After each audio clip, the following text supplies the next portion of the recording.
కావాలి వ్యవసాయం మన భవిష్యత్ కోసం. నేను మీ ఆదర్శ రైతుని, మీకు అందుబాటులో ఉండే రైతుని. మీరు ఫస్ట్ టైం కనుక మన ఛానల్ని చూస్తున్నట్లయితే ఛానల్ సబ్స్క్రైబ్ చేసుకోండి. అలాగే లైక్ అండ్ షేర్ చేయండి మన వీడియోస్ని. ఈరోజు అయితే మూడో రోజు. మనమైతే టమాటా నర్సరీ అయితే ఒక 15 క్రేట్లు అయితే మిగిలాయి. ఈరోజు చూసుకున్నట్లయితే ఇదైతే మొన్న 3 రోజులు అయితే అవుతుంది. ఆకు చూడండి, వైట్ తెల్ల మల్చింగ్ షీట్ మీద పడింటేనే ఆకు అనేది వాడిపోయింది. ఎండ అనేది విపరీతంగా ఉంది. ఆకులు అనేటివి వాడిపోతాయి పట్ట మీద పడితే. టమాటా మొక్కలు మిడిల్లో నాటాలి.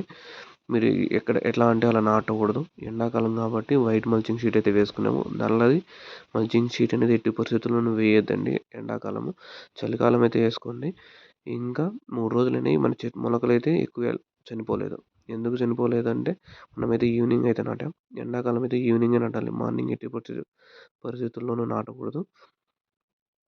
ఎండ కూడా ఎక్కువగా ఉంది. మనం ఆల్రెడీ నారు ఉంది కాబట్టి ఆ నారుకు రోజు 3 టైమ్స్ అయితే వాటర్ పోయాలి.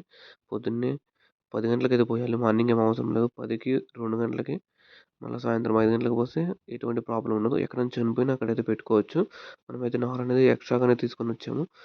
ఎక్కడైనా ఎక్కువ చనిపోతే ఎండాకాలం కాబట్టి చనిపోయే ఛాన్సెస్ అనేది ఎక్కువ ఉంటుంది. మీరు 100 మొలకలు నాటితే 100 మొలకలు మన బతుకుతాయి అనేది గ్యారంటీ లేదు.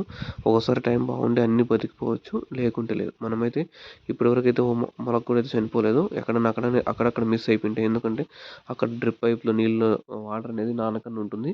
అలాంటి ప్లేసెస్ అయితే మనం పెట్టినాము. అందుకని అలాంటి ప్లేసెస్లో నాటాల్సి వస్తుంది. చూసుకోవచ్చు ఇక్కడ లైన్లో అన్ని వరుసకి. ఎట్టి పరిస్థితుల్లోనూ అయితే చనిపోలేదు. ఇంకేమైనా డౌట్స్ ఉంటే మీరు కామెంట్ రూపంలో తెలియచేయండి, నేను మీకు అప్డేట్ ఇస్తాను. మనమంతా నల్ల నేలలో అయితే ఈసారి నాటాము. చూద్దాం ఎండాకాలంలో పంట అనేది ఎలా వస్తుందో. ఈసారి ఎండలు అనేది ఎక్కువగా ఉంటాయని ఐఎండీ కూడా చెప్పేసింది. ఆంధ్రప్రదేశ్, కర్ణాటక, తమిళనాడు, ఒడిస్సా, ఉత్తర కర్ణాటకలో కూడా ఎండ అనేది ఎక్కువగా ఉంటుందని అప్డేట్ ఇచ్చారు. చూద్దాం టమాటా రేట్లు అనేటివి. మనకు మే 15వ తేదీ కాయలు వస్తాయి కాబట్టి అప్పుడు పరిస్థితులు బట్టి లెక్కలోకి వేసుకుందాం. ప్రస్తుతానికైతే ఎండలు అనేది ఎక్కువైపోయాయి. మార్చి 1కి ఎండలు అనేది ఎక్కువైపోయాయి. మేకి ఏళ్ళకి ఇంకా విపరీతంగా ఉంటాయి.